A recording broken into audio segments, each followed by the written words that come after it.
Welcome back to FTLG. The next game is Stray. Huds will be playing, and Midzi is commentating. I'm going to hand it over to you guys now. Thank you very much. Yes, hello everyone. Welcome along. My name is huds601. I am going to be running Stray, any percent PC Glitchless for you. And before we get underway, first off, I'd love to have you all say hello to my wonderful commentator. Mendez, how you doing? Hello! I am doing good. Looking forward to some exciting Stray action as soon as you share it in the Discord. As soon as I share it in Discord. I do need to remember to share it in Discord so you can actually see what I'm doing. Otherwise, it's going to be really hard for you to commentate this run. There. Yeah! Okay, so a couple of things before we get underway for all of you out there that I need to make you aware of. Number one, we did have an incentive for this run, which was to change the cat in the game using a mod to Garfield. I'm very pleased that the incentive got met, so we are going to be running this game as Garfield. It is ever so slightly cursed. I hope you enjoy this one. A couple of other things to make you aware of before we get this run underway as well. Firstly, this run is timed RTA minus load. Obviously, for the marathon purpose, we're timing it straight RTA, but normally we don't include the load time in that. So I'm running a separate clock my side just to keep track of that. The other thing to let you know as well is I am using a macro. I'm using a macro that enables me to basically scroll wheel up and down incredibly fast. It is allowed for the speedrun. It is sanctioned and released by the Stray speedrun community. Shout outs to them, by the way. But I just want you to be aware, because there's lots of dialogue in this game that we have to skip. What we normally do is bind the dialogue skip and the dialogue end buttons to scroll wheel up and down. But because there's a significant disadvantage for those that don't have freewheeling scroll wheels, we've instead created a macro that we can use instead to very quickly replicate that. So I just want you to be aware that I am using a macro for it, and it is allowed for the speedrun. We got loads and loads of stuff to explain about this game. We're going to try and keep you up to date on all the story. So, without further ado, Mendez, are you ready? I am ready! Excellent. Right. We will get this run underway then, starting from a new game slot. Timer is going to begin in 3, 2, 1, go. And like all good games, we're going to start off with a 42-second cutscene here. So Yeah. Talk us through it. So, this is Stray. So the first thing to note is that none of the cutscenes in this game are skippable. So, while we're going to be skipping all of the dialogue and the story, the actual cutscenes themselves we'll see in all their wonderful catty glory. So we're going to start out here with our wonderful protagonist, Garfield. I guess I've never seen a full run with Garfield, so I'm really looking forward to I love that all the cats are Garfield, by the way. Which can I just say, I've never actually done the prologue as Garfield, and I didn't know that was going to happen. They're all Garfield. Why? Oh dear. Oh. So we see the cats here in this post-apocalyptic world, and they've just kind of learned to survive with each other. You know, they've got a little bit of a group, a little bit of a cat family. So we're just gonna see them playing here. You know, they really knew what to open this game with, right? They knew that the cat was the selling point of this game. So just sing to Garfield. I'm sorry, I'm losing it. So they really just started this game with all the cute cat animations, just like playing with the tails of all the cats. It's so good. So the specific order that I just went and interacted with all the cats with, right, front, left, is a very specific order. It saves the second, believe it or not. You know, in a 1 hour, 20-minute speed run, every second counts. That cat in the bottom left is surprisingly smooth as well, which is somewhat disturbing. But there you go, our 4 little Garfields. Sans lasagna. Yep. And that's the prologue. So now we're going to get a few more cutscenes. We're going to see a little bit more of the world.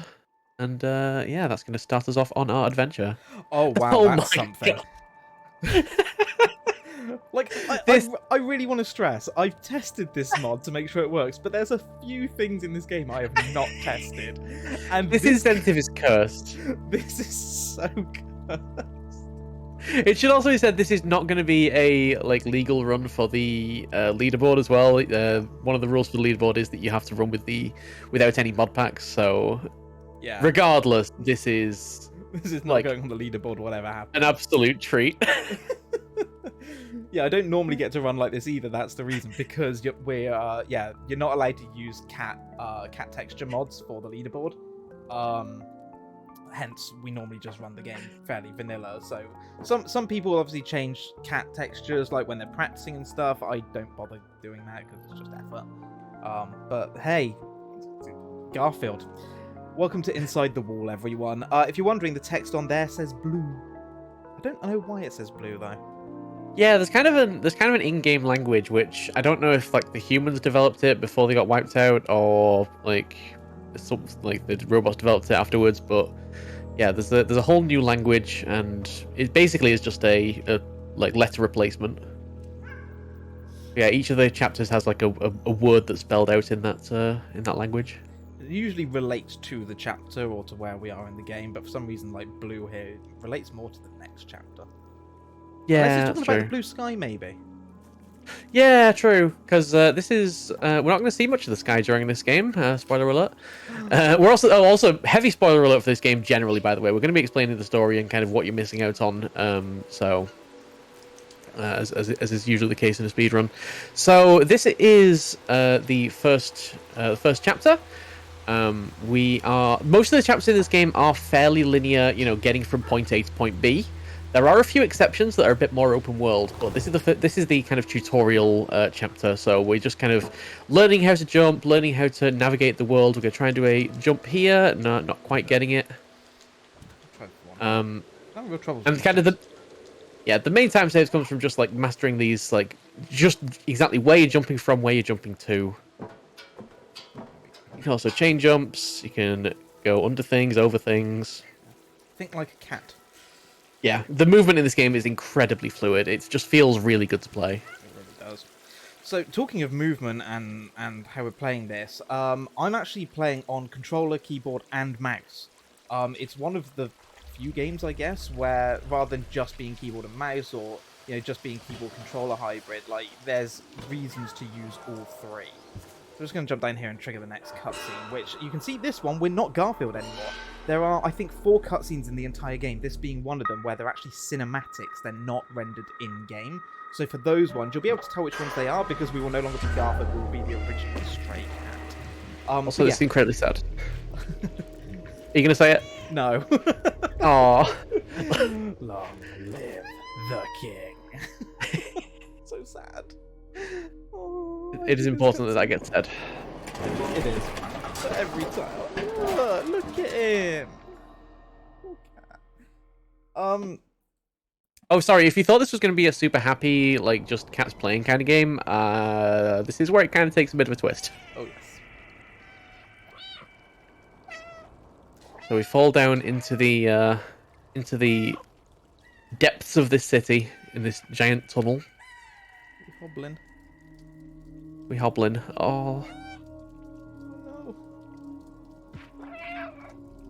No. So yeah, so as I was saying, I'm playing on controller. Mostly it's a personal preference. I prefer to play games on controller anyway. I'm using keyboard for the macros, and I'm using mouse for a lot of the viewpoint movement. It's a lot more precise for that reason, and occasionally for scroll wheel, where I find it easier to use the scroll wheel than the macros because of how I have to contort my hands between 3 different input devices. So, but yeah, we have this cutscene here. The door that's been sealed for however long suddenly opens up for us. Why? How? I wonder what's going on. Yeah, we're also going to get a little glimpse of some little creatures, and this is the next chapter of the game. So we've lost our cat friends, and now we are kind of starting to explore this new underworld. See a nice little just licking the leg, and that solves all cat problems. And now we come to Dead City. So again, this level is fairly linear. We're gonna jump into the city here. We're gonna get more glimpses of these little creatures that just run off. We can't interact with them yet because they just won't let us get close enough to really properly get a good look at them. See the neon sign there lighting up to say help. Very ambient. one of the things I really love about this game, you'll notice it especially on this level, is the developers really took time to think about how do we help direct the player and the character without just putting up like loads of stuff on screen or being really obnoxious about it. And you'll see lots of different like neon signs and signage and other stuff as well throughout this that has kind of been repurposed to help direct you. I never get that on 2 as well. Yeah, that paint can in particular. So it's a puzzle where you have to like knock that paint can down. Sometimes just pushing it twice gets it over the edge, but most of the time you have to do it in 3. And I don't know if there's a consistent setup to get into. I have no idea. I can't ever seem to get it. So you can see there, example, one of the signs with like the subtle arrow on that, trying to direct you. It's really well thought. You see another one up the top right there, again, trying to get you to go up. So you see a lot of this in the world of Stray. As we see one of our first robot companions. As the mystery deepens. Yep, and now we're going to get our first like real attack from these creatures. So these creatures are called Zerk. They are kind of just like infesting this city almost. And we're going to see a whole horde of them here as they chase Garfield down these like down these streets. So this is the first like chase section. We get a few of these little chase sections throughout the game. So they're going to also jump at us. If they land on us, then you can use the meow button. There's a meow button in this game, by the way. Oh yeah, we hadn't mentioned there's a meow button. There is a meow button. It's also the same button that skips text. So as you spend most of the game just like wheeling the scroll wheel, you're just meowing constantly. It's great. So fortunately, yeah, by just spamming that meow button, by spamming that scroll wheel, they're not slowing us down much, even if they do land on us. So this is where the macro comes in really handy, because I can just hold down the button, and you can see every time a Zerk jumps onto me, it just immediately knocks it off, and it doesn't slow me down at all, which is really handy. And that's the first Zerk chase over. Legally distinct head crabs. Yeah. Yeah, definitely not head crabs. Don't know what you're talking about. Never heard of them. Nope. Okay, so there's a couple of those kind of chase sections in this game. That's one of them that we've just been through. And now we're going to continue on our way through the Dead City, climbing through the rooftops. Yeah, and we're going to get a couple of like little ambient puzzles here, like knocking these planks down to create like paths. The kind of physics and just like puzzles in this game are all fairly simple, fairly straightforward, but they just really help to build this world. So I've got like a barrel here that you can get into and actually like roll as a cat to create a platform to a higher ledge, things like that. I don't know why, but Garfield's chunkiness makes him feel like he's slow. Yeah, I'm getting that. The physics are exactly the same, but it just feels slower. Oh no, too chunky for that platform. Too much lasagna, Garfield, stop it. Okay, so we're going to come along here onto this girder, up this side, up here. One of the most annoying jumps coming up here. Got it first time, thankfully. That one's deceptively difficult. It's very easy to just jump back down where you were.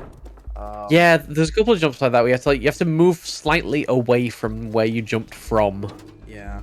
Otherwise, you just end up jumping back. But yeah, you can also see like the lights here as well, just going in that particular pattern. There is a lore reason for that, so which we will find out soon. But it's kind of like guiding us where to go. You can see that like string of lights that's like saying go this way.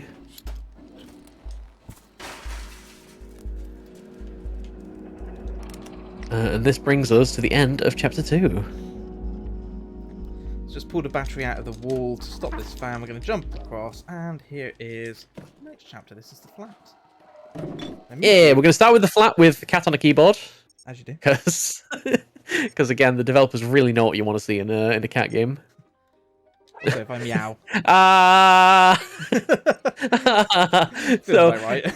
every time the cat moves, it changes letter, but if you just stand still, it's just the same letter. I think that's the first time I've seen I usually get E. Okay, so I'm going to move that that moving section across there. We've got 4 batteries to pick up here. Yeah, so this is one of the hardest rooms to route in the run. So there's 4 batteries hidden in the room. We need to pick them up and take them over to these terminals. It's incredibly finicky because you can only interact with the batteries or the terminals while the prompt is on screen. So you usually end up dropping it next to the terminals more than anything. But very well done there. In this case, Garfield just not wanting to pick them up. Yeah. And that gets us into this little back room where we can knock this box off the shelf and pick up a little toy robot. Heck yeah! Which you can put into the computer. And that is going to upload the consciousness of this entity that's been guiding us here. And that's going to be B12, our little robot companion. So as a little interesting tidbit, when we were in that room, you would have noticed me jump up on top of like a pod to get to that top shelf. There's a note on that pod, and that note reads, "I hope this will work." There's a lot of lore in this game. There's all sorts of things to explore. Like, we're taking the most direct route through this game to get to the finish. You're only going to see like a small part of what this game has to offer, and there's so much lore and backstory to really explore here. So, you know, even if you're watching this run, I would, even at this point, highly recommend that you pick up this game and play it, because there's so much you're going to miss, like, in the story. We'll try and keep you up to date, but there's a lot to explore. It's a very rich world. It's got this little cutscene that plays with B12. Yep. And now we're going to start getting a lot more dialogue, because B12 is going to be our interpreter for the robots as well, so we can actually like interact with and talk to these robots. We get a section here of putting a harness on the cat, which I absolutely love, because if you've ever tried to put a harness on a cat and they just get really low and just like, no, I can't. It's completely what they do. It's exactly what they do.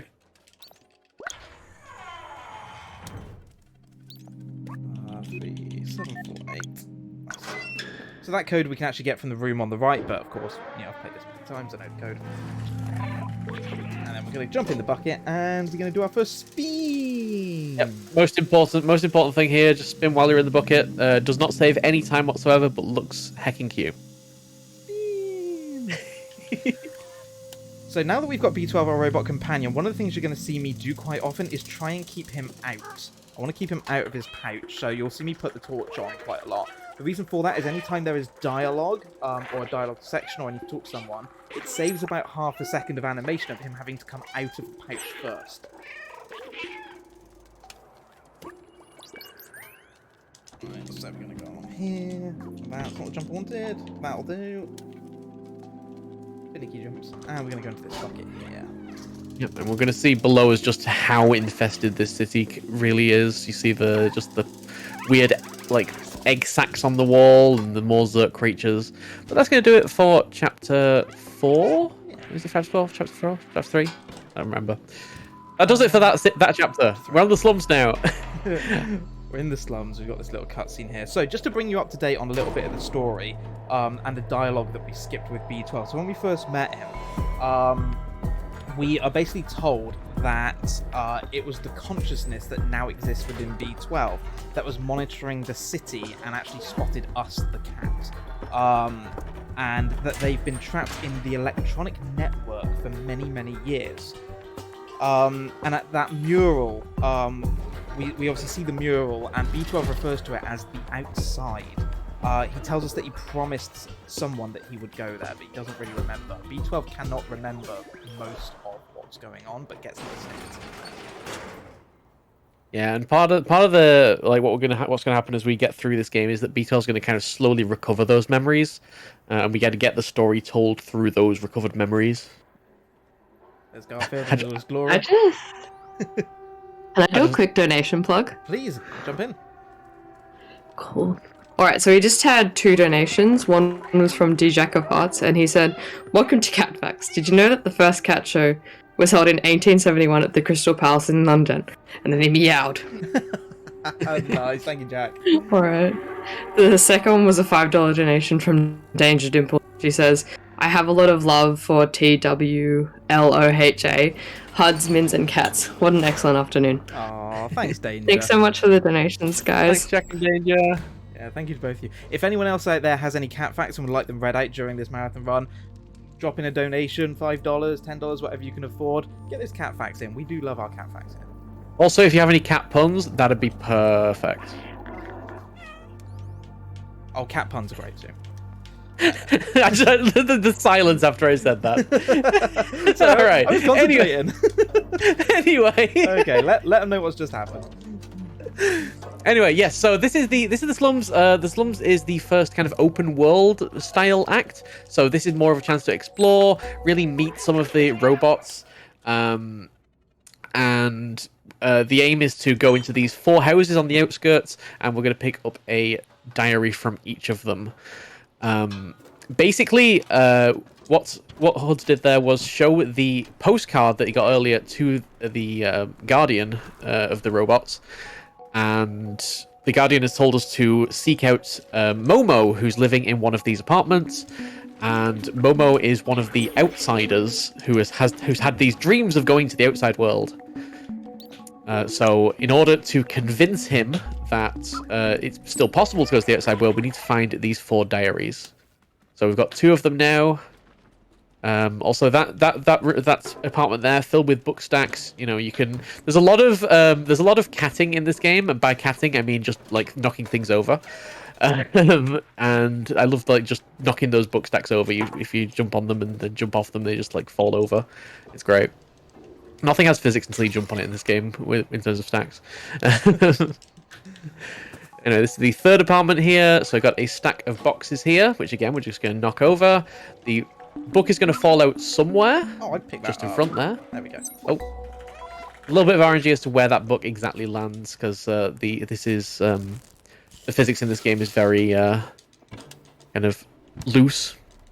Loose is the right word, yeah. Yeah. It can be rather loose at times.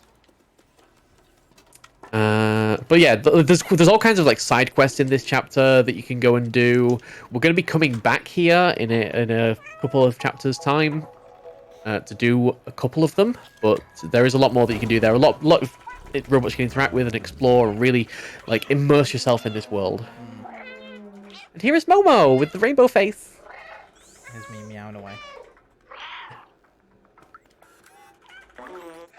Oh. Right, I forgot to show my book. Then we got books as well. Yep. And then So giving all the notebooks to Momo. So what would normally happen is we'd normally come up here, speak to Momo. Momo would tell us, we'd see obviously he's having problems with this transceiver here. Yeah, he would basically send us on the quest to go and find the other notebooks.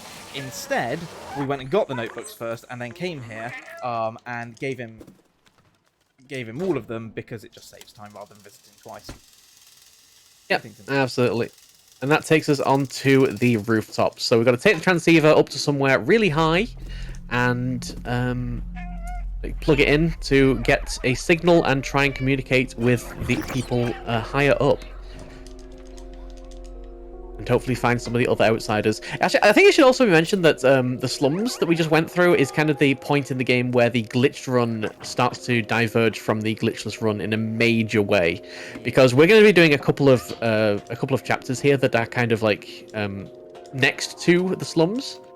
And in the glitched run, you can do a technique called sleep paralysis that allows you to clip outside the bounds and skip basically 4 full chapters of content.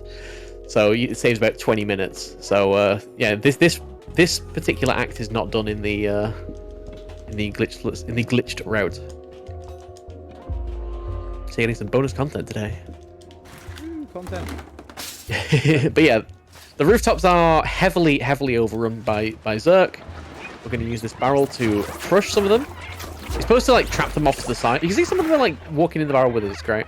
They do like to do that. But yeah, you're supposed to trap those Zerk off to the side so that you can move the barrel unimpeded, but why do that when the barrel can just crush them? Fine. The Zerk also seem like they don't seem to attack you when you're like actually in a barrel and moving it, so we're just going to kind of abuse some of that Zerk behavior. I don't know why, he has a real habit of jumping down this side. Garfield thing. Yeah. Just Garfield things. Okay. Hashtag just Garfield things. Okay, so this is where this chapter starts to get a little bit dicey. Because we're going to have a couple of sections now where we're going to chase by Zerks.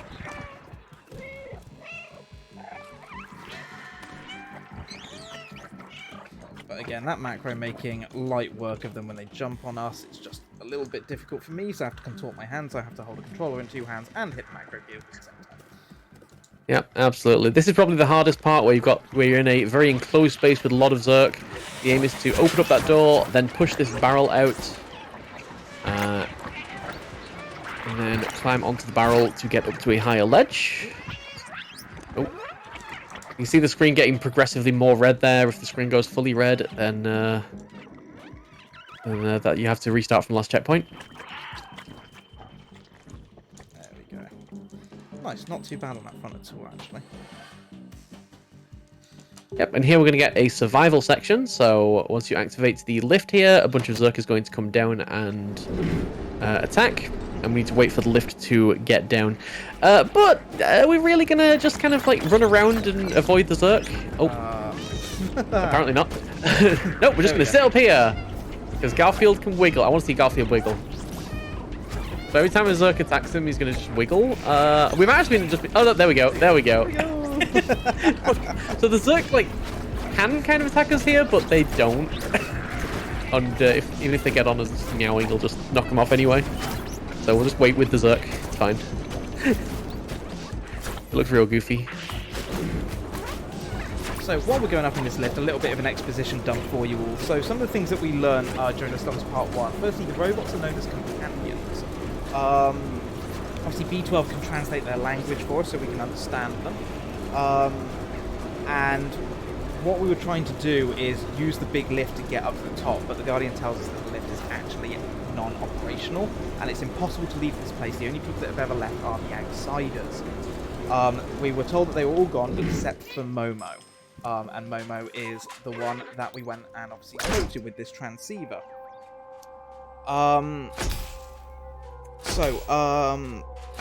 When we originally talked to Momo, he tells us it's pointless to leave, his transceiver doesn't work. He lets us know that his friends took notes about the outside, and he gives us his notebook. And he's told that the other 3 notebooks belong to his friends Clementine, Balthazar, and Doc. We go to their respective flats, which we did, and we collected their notebooks, and each of the notebooks tells us a little bit more about the story.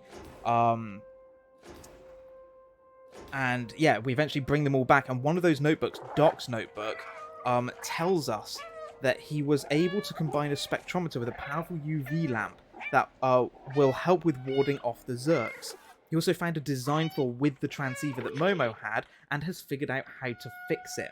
So that was why Momo was then able to fix it and gave us that transceiver and told us to go and take it to the top of the route, which was just done. And in that little bit of dialogue there with B12, we learned that this, where we are, Walled City 99, was meant to be a shelter.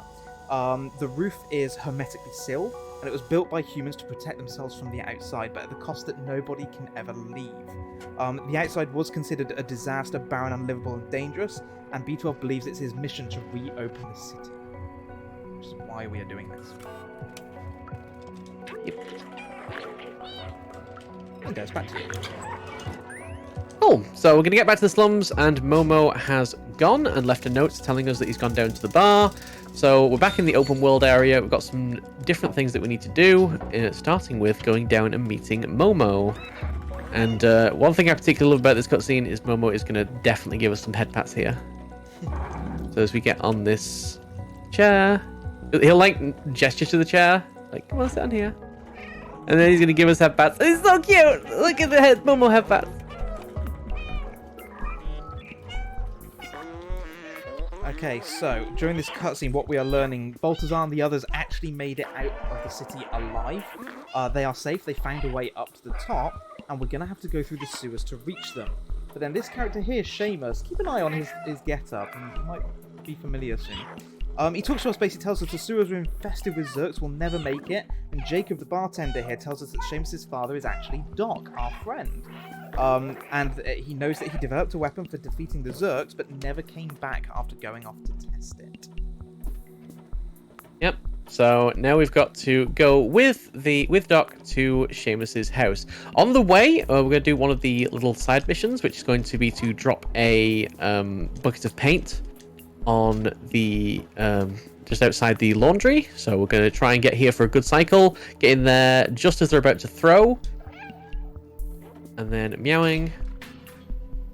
And then that's going to open up the door of the laundry so we can get inside and get some detergent. There's kind of a whole like long trade quest sequence because we need to get the laundry detergent so we can give that to the merchant companion. So the merchant companion gives us some cables so we can take the cables to Granny so Granny can turn the cables into a poncho so that the hacker robot can be warm enough to fix our broken sensor. But yeah, there's a whole like chain of things we need to do here. So going down, getting the detergent fast enough so that Momo does not stop walking. And then we're just going to carry on and go all the way to Seamus's apartment over here.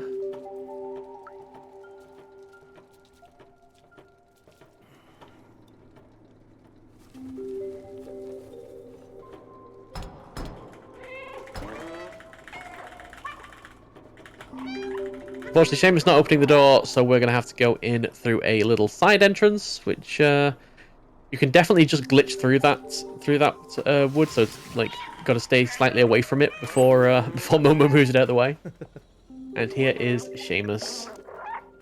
Okay. For safety, I'm gonna do this. Yep. So we're gonna knock these paintings off the wall. When Huz knocks the painting off the wall, the cat's gonna jump back. Now, how far the cat jumps back is dependent on your frame rate. If your frame rate is too high, you will just jump through the wall on the right and just get out of bounds, and that will obviously be a glitch. You'd have to restart from last checkpoint to carry on the run. I 100% did not do that during GDQ the other day. Okay. Come on, Seamus. Right, really pop it back. Yeah. So we need to have it on 60 FPS. You can just enable a frame limiter so that definitely doesn't happen. So yeah, don't try and speedrun this game glitchless if your graphics card is too good. Clearly. So yeah, in this back room we find a broken sensor that we now need to go and get fixed. So Seamus is going to come over here, let us out, and that's where we now need to do the trade quest. So we're going to start by running out over here. We've got the bottle of detergent. We're going to take it over to the merchant companion. I'm going to trade it for a bunch of cables. And then this bunch of cables we're going to take over to Grandma.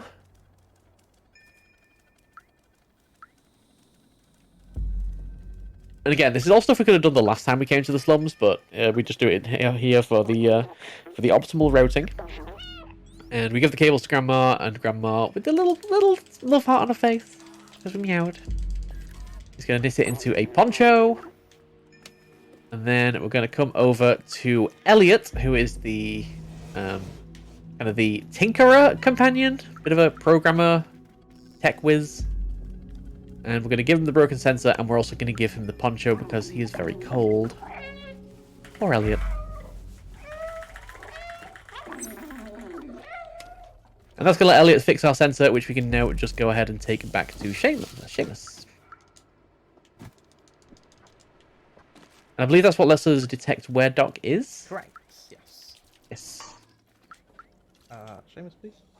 Nice.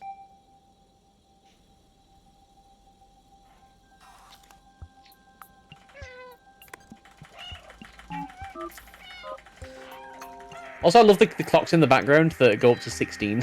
I've never noticed they go up to 16, you know? They've clearly developed hexadecimal time. Yeah, if you're wondering how we got the code to get into the secret room, it's the clocks. Yeah. All sorts of puzzles hidden around. It's very, very cool. So we're now going to follow Seamus here as he follows the tracker. So this bit's a little bit of an auto-scroller. So for our wonderful host, if you have any messages that you'd like to read, now's a great time.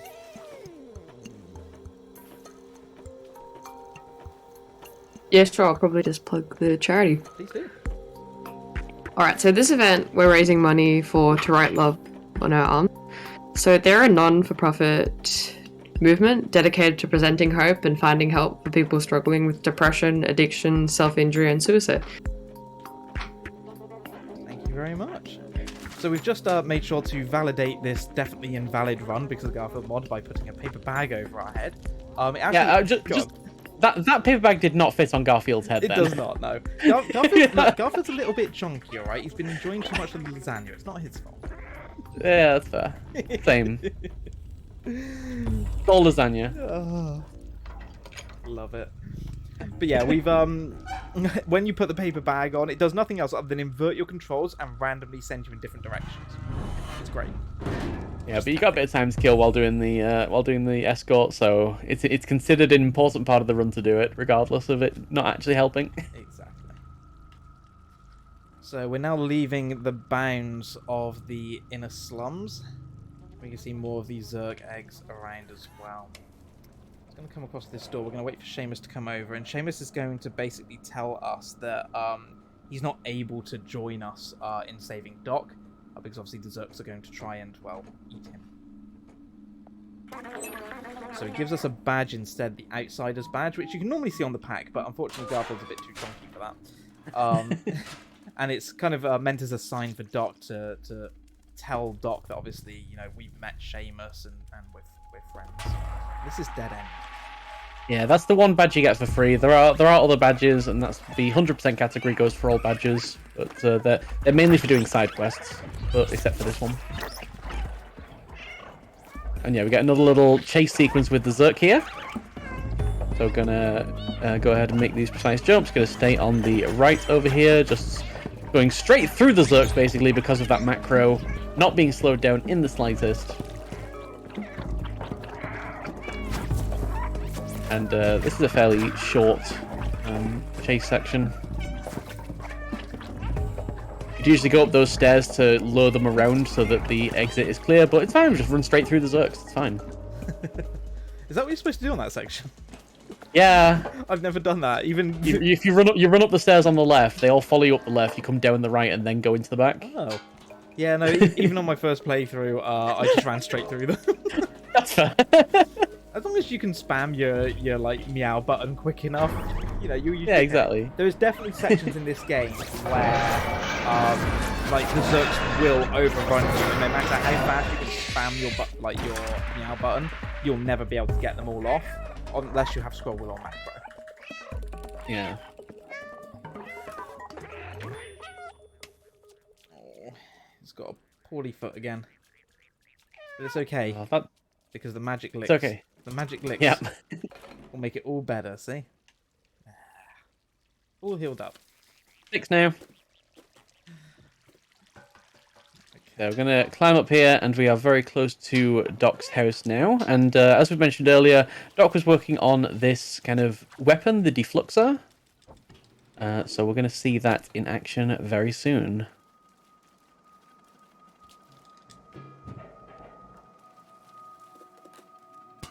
Jumping into the back window of Doc's house over here. Some Zerks in a cage there. We'll get back to them later. And here is Doc. And if you haven't understood the references by now, you really should see Doc. Yeah. I didn't get it until I saw Doc either, but very big Back to the Future reference here.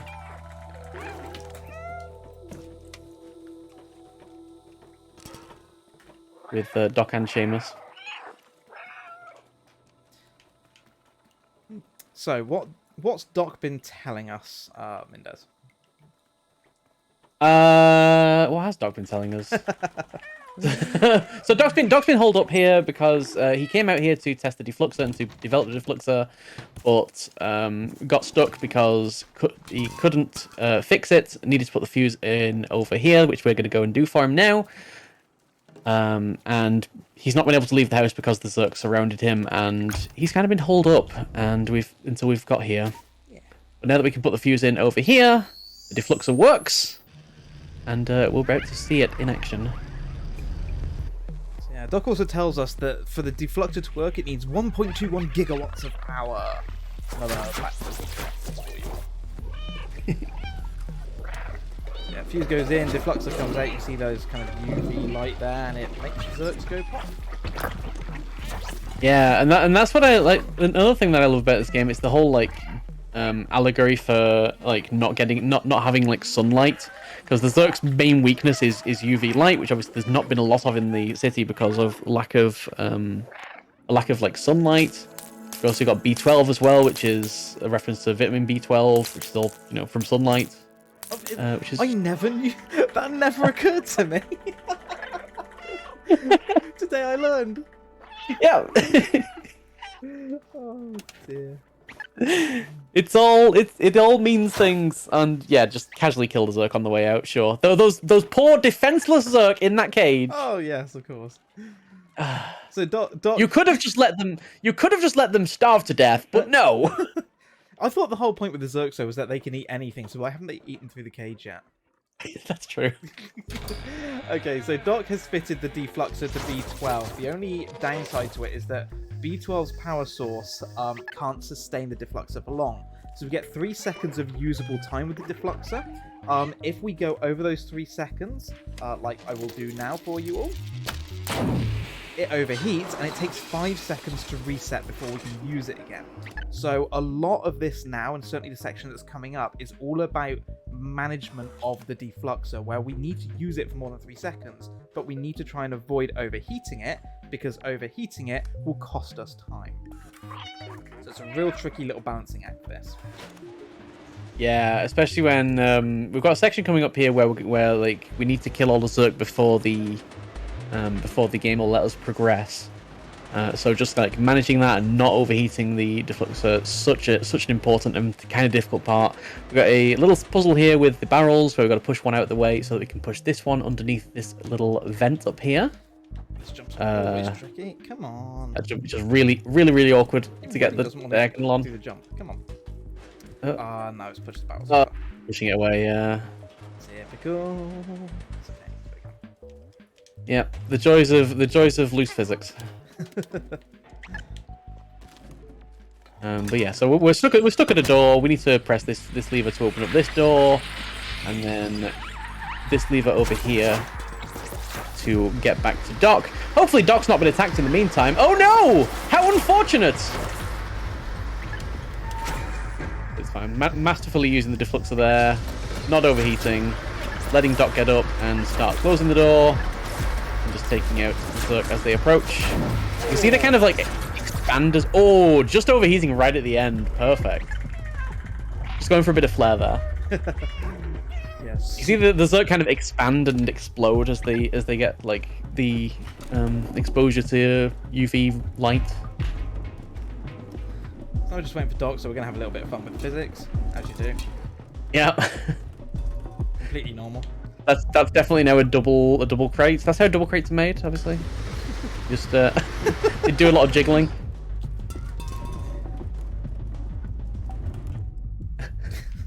Where did they go? And also, yeah, they're just now projectiles as soon as you push them into a wall. It's great.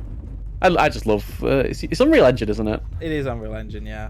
Yeah, Unreal Engine physics is great. It's wonderful. So Doc is going to open this door. It's going to take us back to the very beginning of Dead End Chapter. So that's where we originally came in from the slums.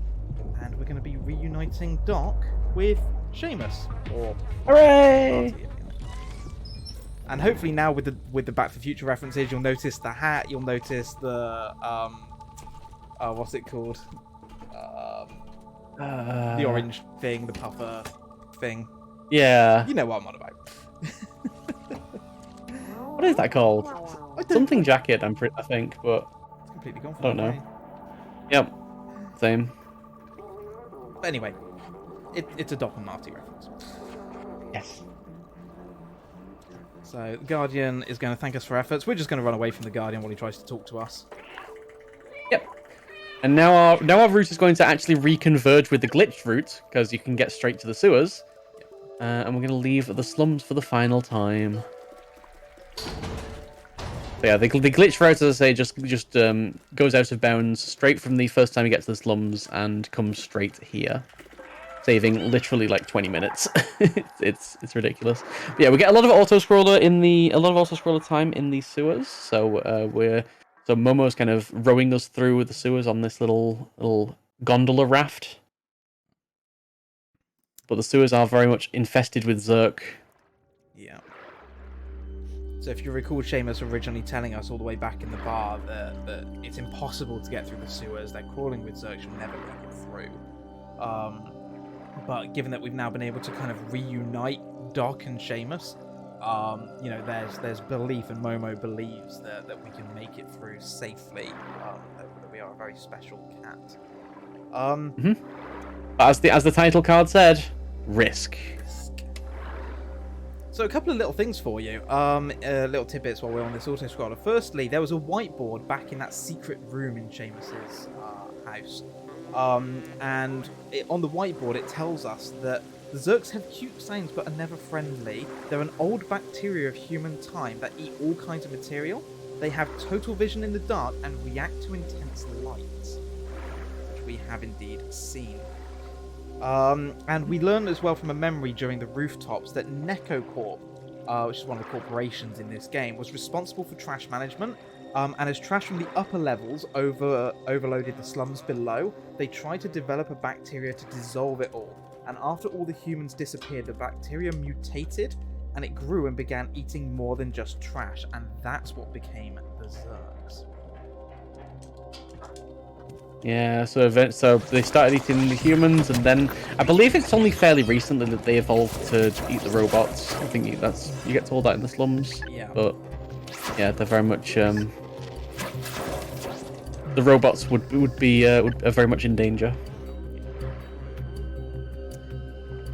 A couple of other little things that we learned throughout it. Obviously, when we first entered the flat, all the way at the beginning, there's actually a little diploma up on the wall, an engineering degree, and it's from that we learned that we're in Walled City 99, and that the date is at least 2190, because that's when it was signed, but it's probably well in advance of that, because obviously that was a human engineering degree. The other little things that we learn is that Walled City 99 is around about 450 meters in diameter. It's cylindrical, and there is another level above us. Yeah, just little tidbits that you learn from the game. And again, like this is just barely scratching the surface on what you can learn by exploring this game and getting all of the memories and you know, helping B12 rediscover his memories and talking to all the players. Pretty much every companion in this game you can talk to, and many of them have lots of little tidbits and story that you can learn about to kind of truly understand what's happened in this world. Yeah, it's very indirect ambient storytelling, which is really cool. It's done really well. We're going to get to another door here, and this is where we're going to part with Momo. No, Momo. So Momo's going to be able to open the door, but only a little bit, enough for the cat to get through. And this is going to be us going into the really over-infested area of sewers.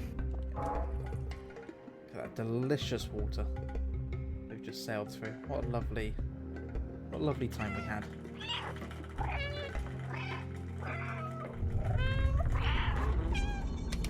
Okay. I should probably give a little bit of a warning right now. If you really don't like lots of giant eyeballs, there might be a couple of sections during the sewers that you might want to look away. Yeah. No, it's not everyone's cup of tea. Yeah, so we're going to start seeing, like, we've obviously had this like aesthetic with the egg sacs and the weird fleshy pods on the walls. But for some reason, sewers just takes it up to a whole new level, and we're going to get eyeballs like everywhere, and it's never really explained why. No, never. But yeah. But I guess they just thought, hey, eyeballs, that's an aesthetic. Okay. So this is going to be a section we're going to be making good use of this macro, because we're going to be jumping through these. Hit this lever, jump back. So this way, rather than using the deflector to get to these, we'll just run straight through them. Yeah, typically in a casual playthrough, there'd be a lot more like stealthing to try and avoid those egg sacs so they don't explode. And obviously, we've still got the defluxer to blow up any Zerk that do explode from the pods. But yeah, in the speedrun, we're just gonna straight through. We're gonna just barely use the defluxer a little bit, but not too much. And you see we had a corridor of the giant eyeballs there. And here we are safe from the Zerk for a little while. But not for long. Not for long. This is definitely the hardest section in the sewers. Very, very easy to get overwhelmed by the Zerks here. We have a door up ahead of us. We have a switch on either side that we need to press. And because we've just gone and released all those Zerks on one side, we now have to go straight back through them. Yeah. You can think of this room as just being like forked, so you got the left and right side, but you've got to go all the way back to the entrance of the room to get to the other side.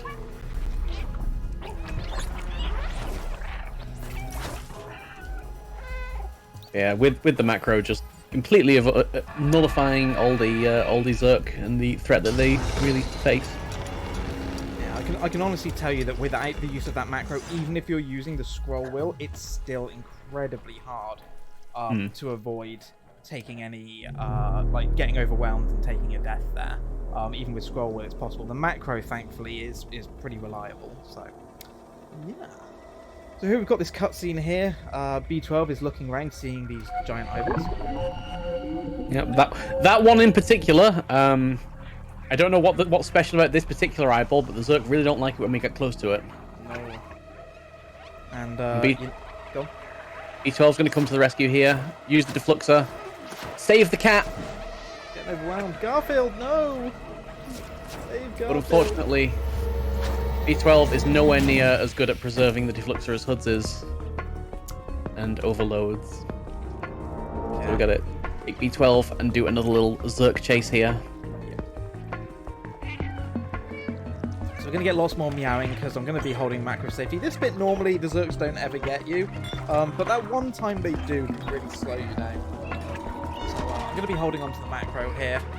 Just continuously meowing so that if any of the Zerks do jump onto me, we just immediately knock them off. The interesting thing is that by meowing at the Zerks, it actually kind of entices them to come towards you. It is actually a mechanic of the game to try and obviously have them chase you and send them on little wild goose chases. But as we're just running straight for the line, it's almost detrimental to us because it entices them to come towards us when we don't want to. But again, macro makes it relatively straightforward. That's the little Zerk chase done, and we're into safety.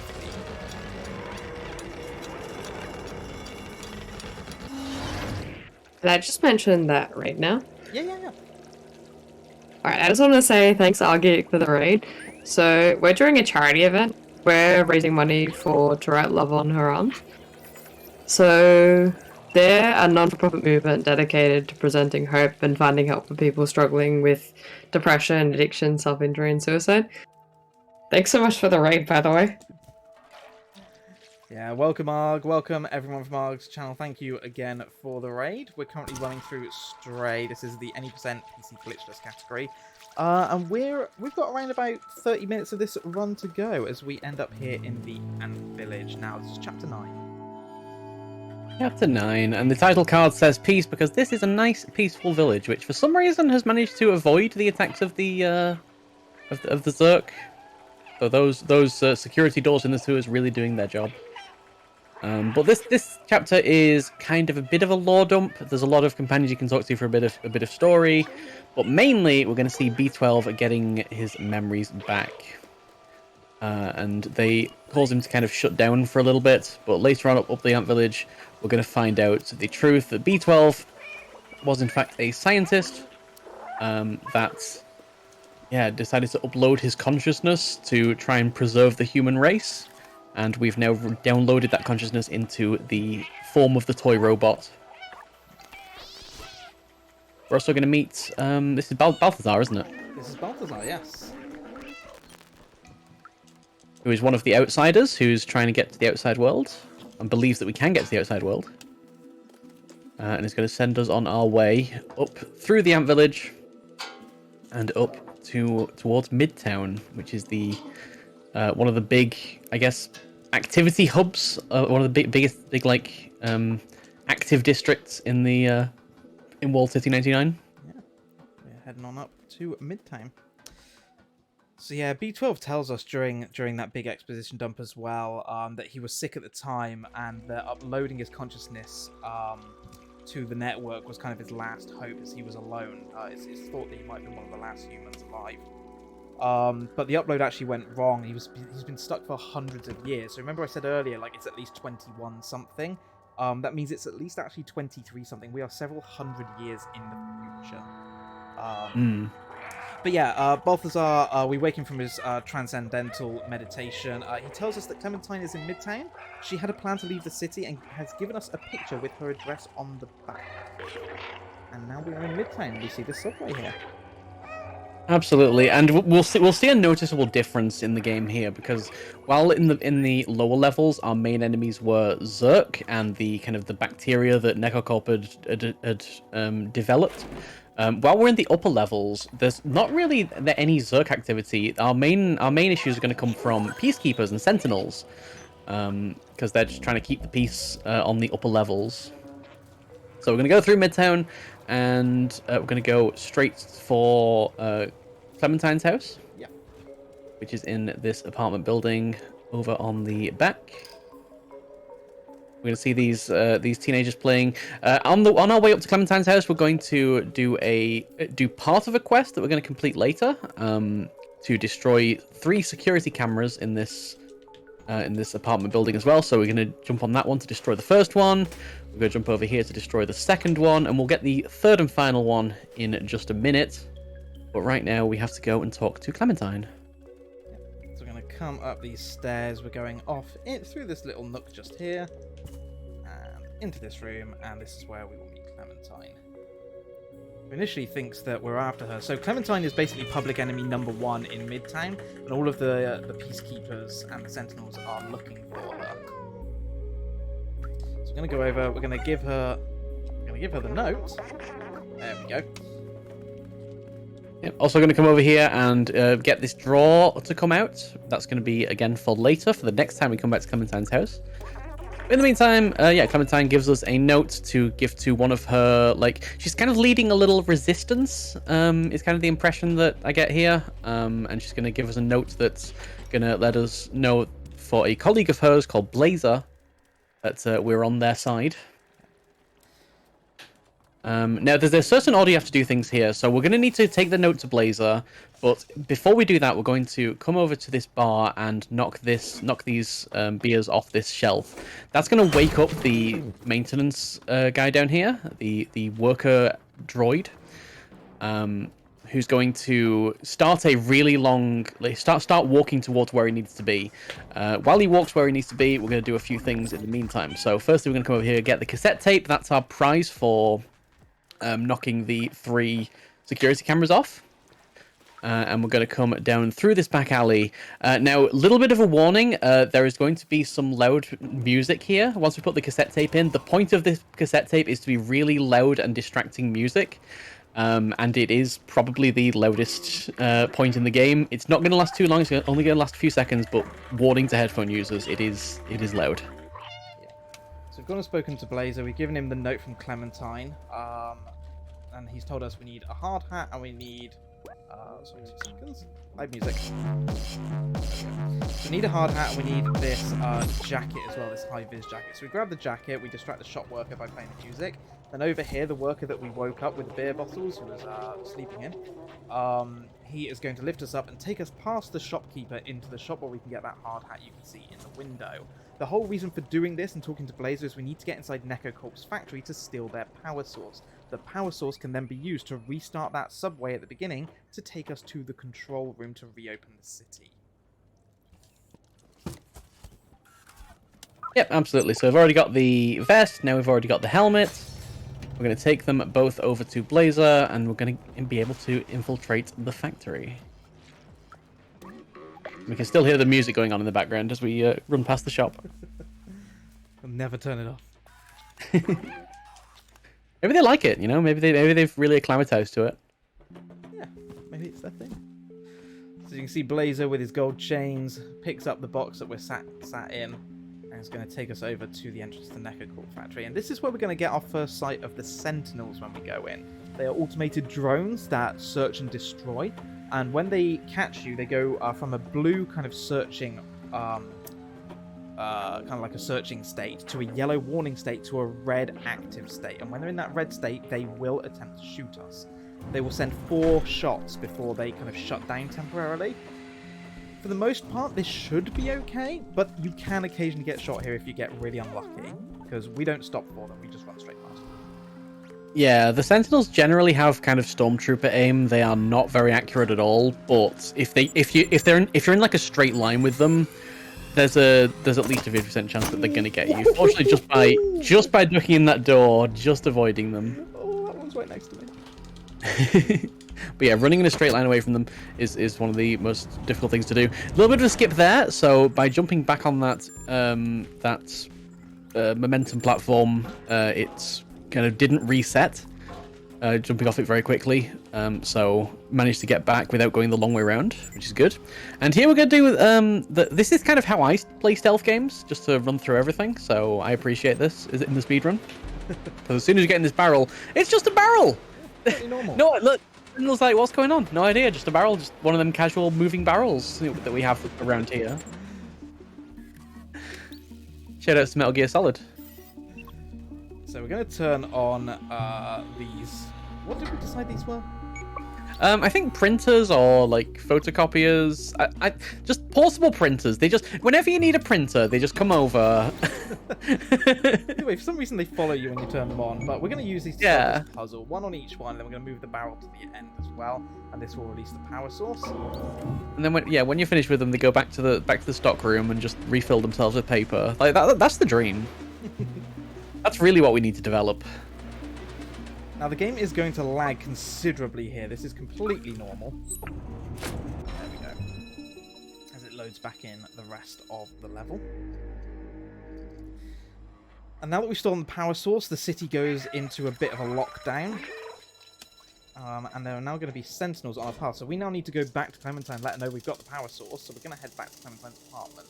I'm not going to take the same route that we took originally. The reason for it is there is the route through the alley, which we used to get to Blazer. It is ever so slightly slower, but in being slower, it actually gives me much better cycles for the sentinels that are going to be in the block of flats. What it should mean is if I've done this correctly and I haven't gone too fast, when I get to this first sentinel here, it should move out of our way just in time. Just like that. That first one can occasionally shoot you. This second one should never get you. Just run straight past it. Yep. Just get around the corner just before it fires. Again, we're just going to run straight through this one. This should be a full stealth segment, but it's really not.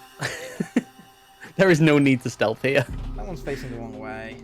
This last one is a bit of an annoying one. So if this last one sees us, which it has, then HUDs will need to do a restart checkpoint just before leaving Clementine's house to reset that. Otherwise, it is just going to wait outside and get him as soon as he leaves.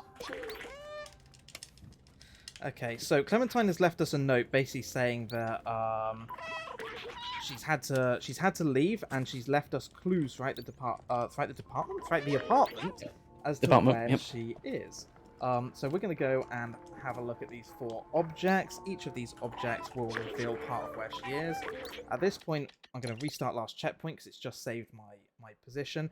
This will reset the sentinel outside the flat, so when I jump back out, it's not immediately outside ready to shoot me. So now if I jump out, we should be nice and safe. Yeah, it's all the way up the other end. Lovely. So the 4 notes combined tell us... Whoops. Down, please, Garfield. Thank you. Tell us that Clementine has gone to the nightclub.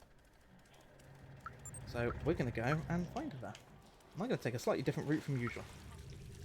Oh. Yeah. Little optimization. What is this? Oh. I didn't know about that. Cool. There we go. I'm going to speak to this person here. Alex is going to get out of our way. So we're going to grab a drink from the bar over here and take it over to this robot who's apparently desperately in need of a drink, but, you know, doesn't know where the bar is or something. I don't know. Too lazy to go to the bar. Who knows? Trades us a handle for the drink. Yeah. Gives us a lever. Yeah, that's payment. Yeah, that's legal tender in Midtown, I hear.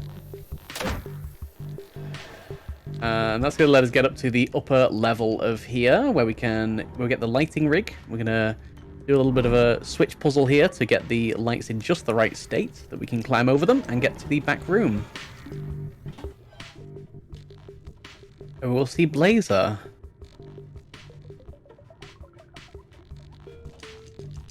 and something mysterious going on.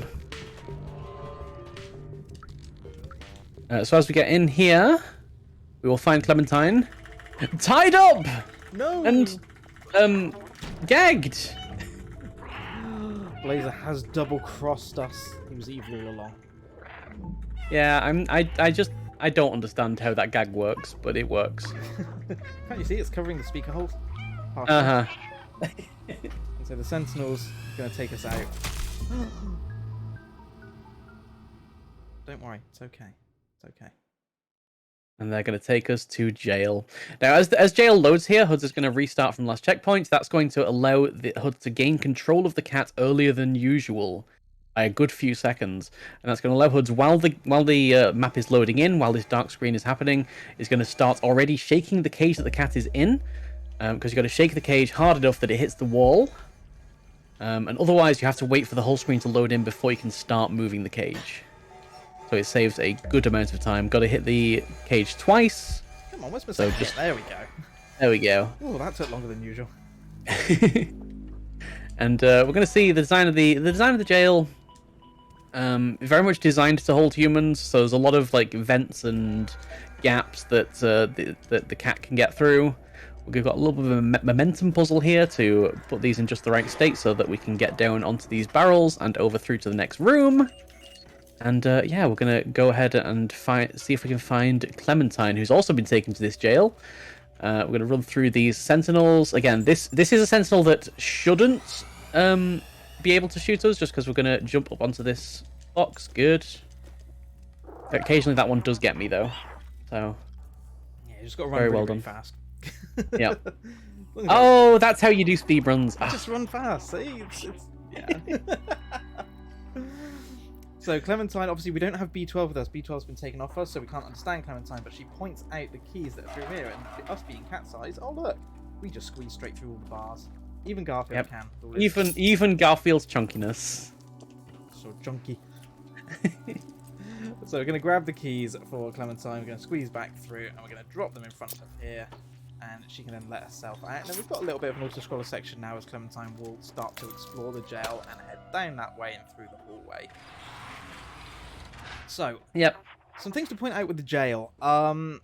There is RNG in this level. There's going to be a section coming up shortly that has a load of sentinels and a load of lasers.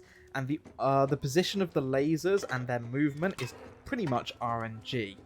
I am going to be attempting to do it reasonably fast. Obviously, it's a speed run, right?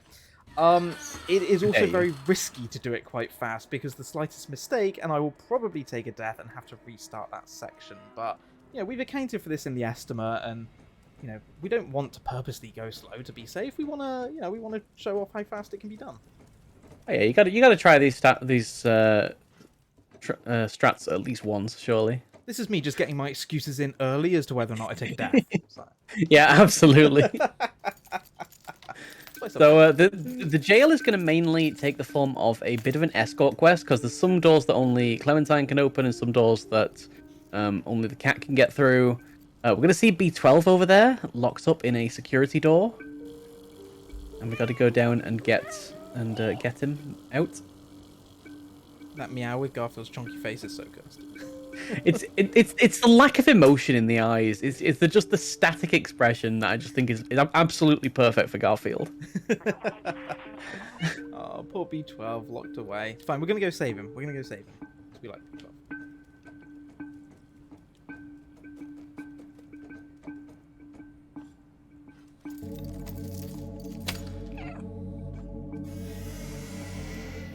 Yeah, you can see another door that's kind of got the barbed wire meshing on it that only Clementine can open. Doesn't have the slats in it for the cat to get through. And yeah, I'm going to concentrate on this bit, so Mindez, I'll leave it to you to explain. Absolutely. So this is a stealth section. The aim is to get all the way to the back so that we can hit a lever and then rescue B12.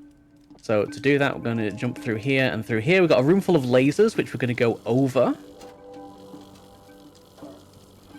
You can't really, like, you can't go through the lasers or anything. They are actual walls. So yeah, we're going to go over this laser. Very nicely placed laser. Ooh, okay. Ooh, just managing to get past that sentinel there. little bit of bad RNG as that laser wall was moving away. But here is the switch. Now, while this cutscene is playing, HUD still has control of the cat, so can move to B12 while the cutscene is playing, get in position. As soon as the cutscene ends, pick up B12, and already well on the way out and back to Clementine. Yeah, that Very cutscene beautifully movement done. saves around about 6 to 8 seconds. Yeah, stays about 6 to 8 seconds and also makes this section way less risky because you're not having to stealth past sentinels at all. Because that's another room where, like, if you just run past the sentinels, because you got to pick up B12 and you're running pretty much a straight line, you're almost guaranteed to get hit if you don't at least stealth or move in a erratic pattern. Garfield looks so unimpressed. I guess I came to save you again. So here we need to knock these bricks off this dumpster, ideally just as Clementine is walking past. Ooh. I mean, it counted. Okay, it just didn't knock them off because physics. Yeah, we knocked one off, so that's fine. Now, what's funny is that brick actually already starts on the floor. It's knocking the brick that gives Clementine the idea, but I basically just nudged them gently. You just jiggle the stack. Okay, let's see if we can get this jump. Yeah, it's going to give Clementine the idea to open a window. What you can do is you can do a very quick jump to get up there before Clementine has to re-stand up again. Saves a couple of seconds, which is nice. And then we'll open that door. Again, a door that only B12 can open, followed by a door that only the cat can open, followed by a door only Clementine can open. It's a proper, like, escort teamwork kind of area. So this section is probably the heaviest RNG section because we need to trap these sentinels in these side rooms. So to do that, you want to attract the sentinels, lure them into the side rooms, and then press the switch to close the door.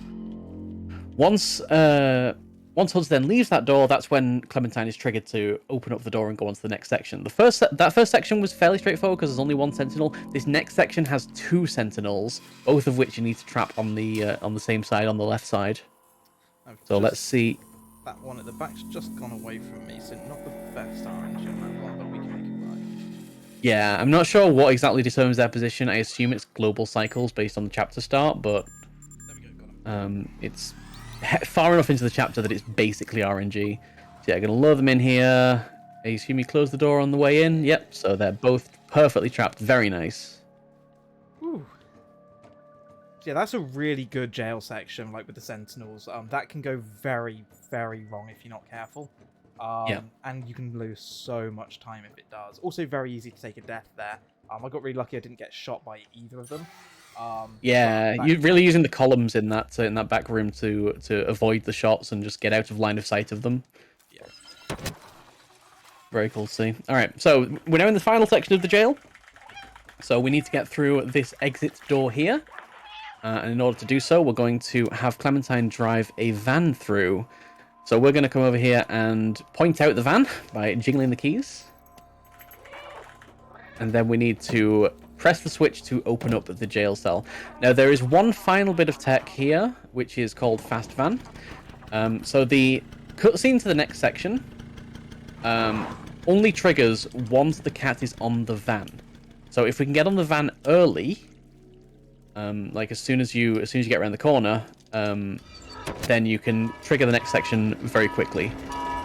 If you can't and the van drives away, you have to chase the van, and that takes an extra like 5 or 6 seconds. So what we're going to do is try and optimize the movement back by getting on this dumpster over here on the right hand side, jumping over the fence, and cutting this corner very fine, and hopefully we'll get the prompt here.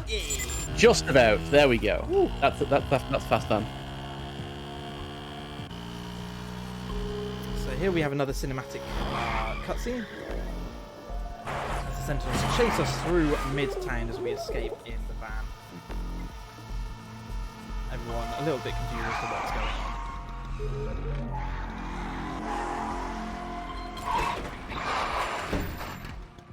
Good suspension on that thing. Garfield's been on a bit of a diet. Oh, it's okay, he's back. Must have been a lot of lasagna there. So Clementine is going to lead the Sentinels away, hands us the key to the subway train and tells us to go ahead and to save the city.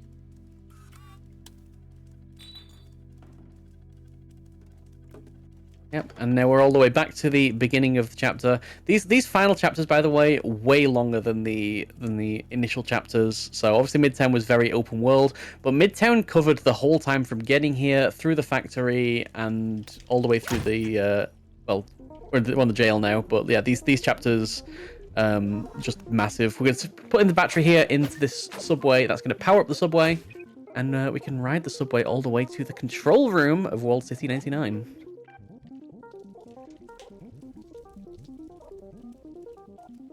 So you can see this very safe power cable. It just is left around everywhere. Is all powered up now. Head into the subway car all the way to the end, and pop in the keys. And off we go to the control room, our final chapter of the game.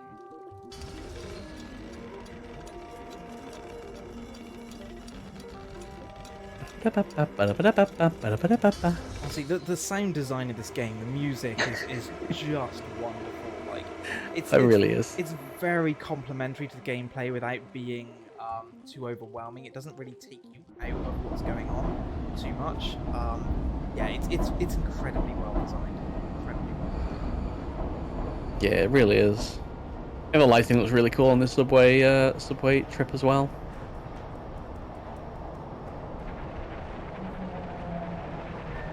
We are in a train station. You're going to notice things are going to look a little bit different here. Yeah. Safest city. So unlike the rundown slums or the trash-filled Midtown, we have a completely clean and pristine area here. The lights are working. We have maintenance robots. That one's painting the wall repeatedly. I mean, yeah, you do you, sure. And yeah, this place is just really nice and pristine. We're gonna use the use that printer over there, the little mechanical robot, the cube robot. I need to find out to what come this car over actually here. meant to be. Yeah, it says no task on it, so I assume it's meant to be doing something, but I have no idea what. So something you're going to see a lot is that, you know, as with all things, if you want things to open for you, you just got to break the wires. Yep, that's how cats use technology, and we're going to see that a lot in this room. It's just the our advanced hacking technique. B12's going to get back his final memory, and yeah, it's time for him to complete his ultimate mission in life, which is to reopen the city. So going to hack into the control panel here. I'm going to find out that we need to hack into 3 of the terminals in this room. Oh no, well first we need to turn on all these computers over here. So we're going to see these computers have got blue lights on them now, but not all of them do. So we've got to step on the keyboard to wake them all up. As you do. Yep, as you do. I love the noise they make.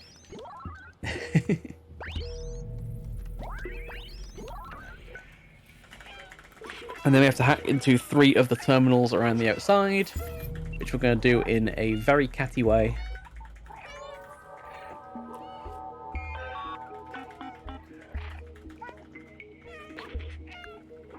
Yep, 3 padlocks means 3 servers. That's exactly that's how computer security works. So, gonna just press these buttons, this button, this button, break that wire, just make some biscuits. And that's the first terminal hacked. HUDs can also move around during these cutscenes as well, so getting into position by the next computer, ready to hack it as soon as gain control.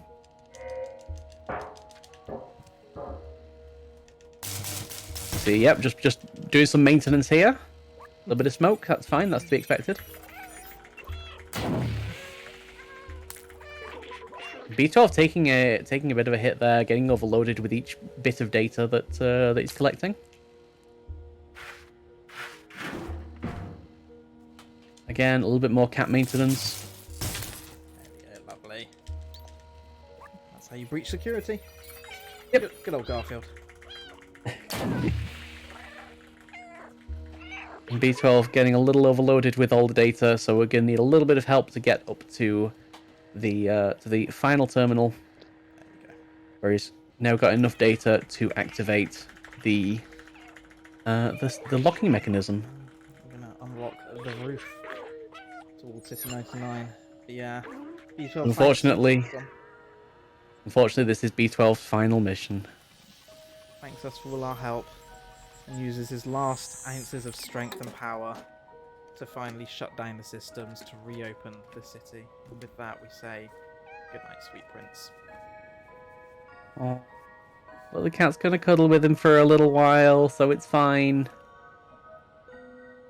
And because of I love that just because of the cat's chunkiness, things just go into his head. Just giving him an extra special cuddle. He's just fluffy. Yeah. But meanwhile, in the background, Wall City 99 is open for the first time in many hundreds of years. You get to see a real sense of the scale here. Like, the entire city is built up. From here, you can look out the window once it's open and really see the whole city and just how big it is. Absolutely.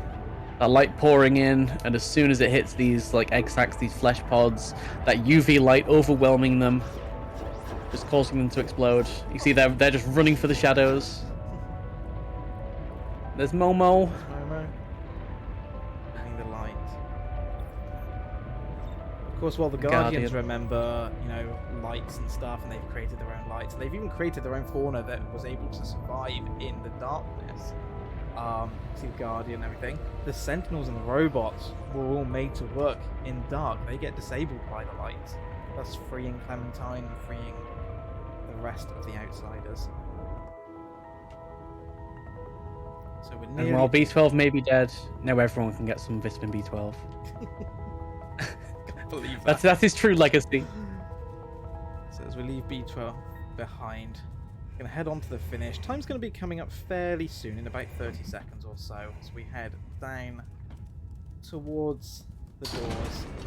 As you can see there, the city is now open. And it says the city is actually open. You can freely get in and get out. We head up the steps. You can see how nature has taken over everything. Yeah. And we're finally free. And time's going to be when we get to the top of the steps up here. So it's going to be in around 3, 2, 1 time. GG. Stray. And you get the sniffs as the cat gets the scent of nature again.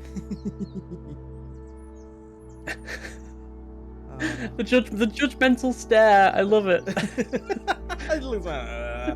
The things you made. Well, that was an adventure.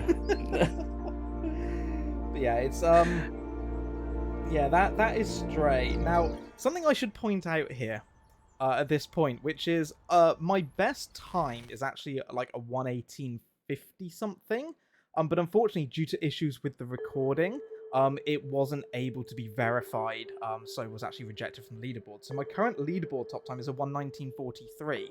That was on my clock, because obviously we time this RTA minus loads. That was a 1:19:16, which means technically... Yo! Technically, that's like a 27-second PB, but because we're running the Garfield mod, it's not eligible for the leaderboard. Garfield PB, no! Garfield PB though, but able to be verified but not able to be verified PB. That's 2 PBs I've had now that can't be verified.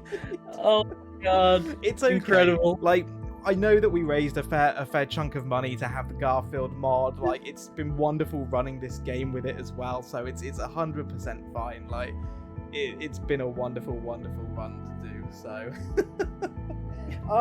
So yeah, that's the game. Couple of things. Firstly, massive shout out to Mindez for coming along to commentate on this once again. She actually got up at like 3 a.m. with me the other night to commentate this run for GDQ, and has joined me again, given up her Sunday and delayed her stream in order to come and do this with me. So Mindez, thank you so much for doing that. Where can the people It's an absolute pleasure. It's an absolute pleasure. I can be found at twitch.tv/Mindezi.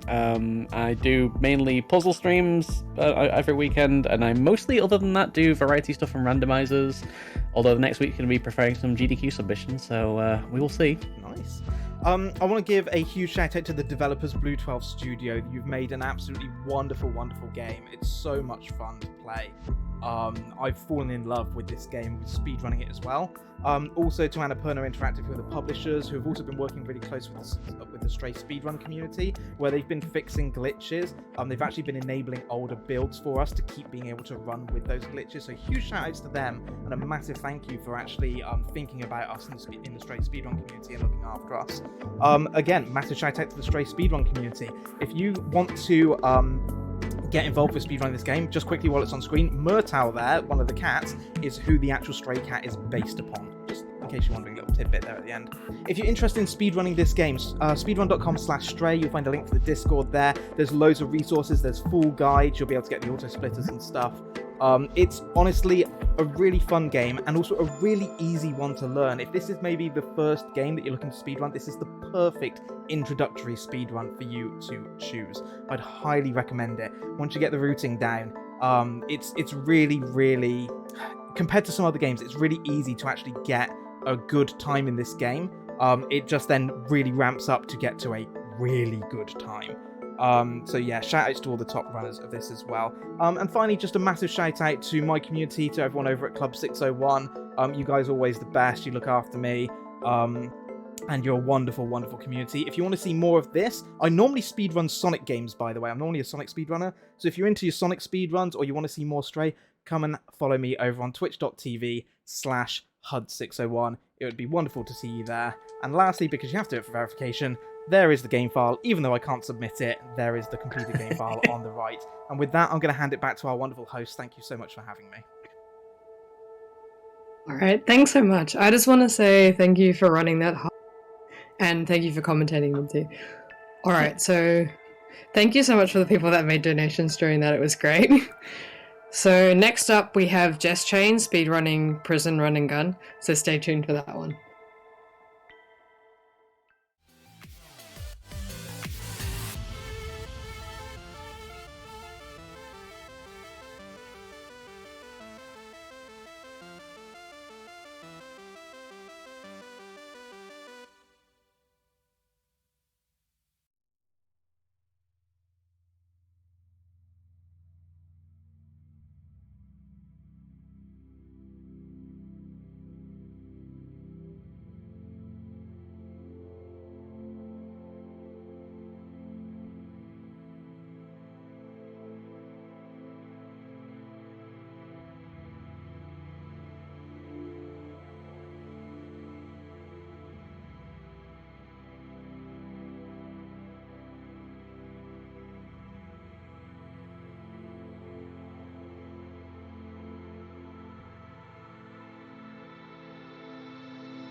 When sadness curls itself at the foot of your bed. When grief finds home in the basement of your chest. When your heart's garden swears it cannot grow here. When the day feels too heavy, when the balcony is a thieving distraction. When the drawers in the kitchen siren to you. When the night is as heavy as an anchor and you cling to your own shore, remember, you are the ocean. A single drop in a child's hand that can hold up a ship when you make a mistake. When you misstep or misspeak.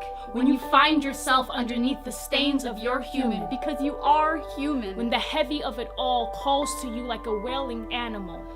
Remember, there is nothing wrong with you. There is everything significant about you. From your shoulders to your shins. From the galaxies in your irises to the orchestra in your throat. When the friends seem so few. When the phone doesn't ring. When it does, but you are too afraid to answer. Too afraid you are too quiet or take up too much space. Remember, your name does not begin or end in silence. Your story is not over. There are still chapters in this book. There is still time to fall in love. To fall out. To shatter and mend. To forgive and be forgiven. Keep reading. Crown your failures. Scream, I am worthy, until the stars collapse upon your brilliance. No, if depression is the verse, then hope is the chorus. Allow yourself to exist in this melody. Even if the instrument of your body is tired of playing. Self-love is not selfish. It is the mantra of someone who recognizes where they have been and where they need to go. Find your love in the lake. See how it ripples, how it continues. It is the earth's way of saying you are important. You are endless. Be good to you. Tell yourself, I deserve the keep. I deserve to love and be loved. I deserve the whole show, the encore, the darkness that falls like a curtain, and the morning that will always follow. You will be the voice that sings behind you. The receiving end of a phone call. No, you are not alone. No, you are not broken. We will run forward to greet you, and together we will dance like wildfire because there is reason to celebrate. We will finally be. I will see you tomorrow. I will see you tomorrow. We'll see you tomorrow.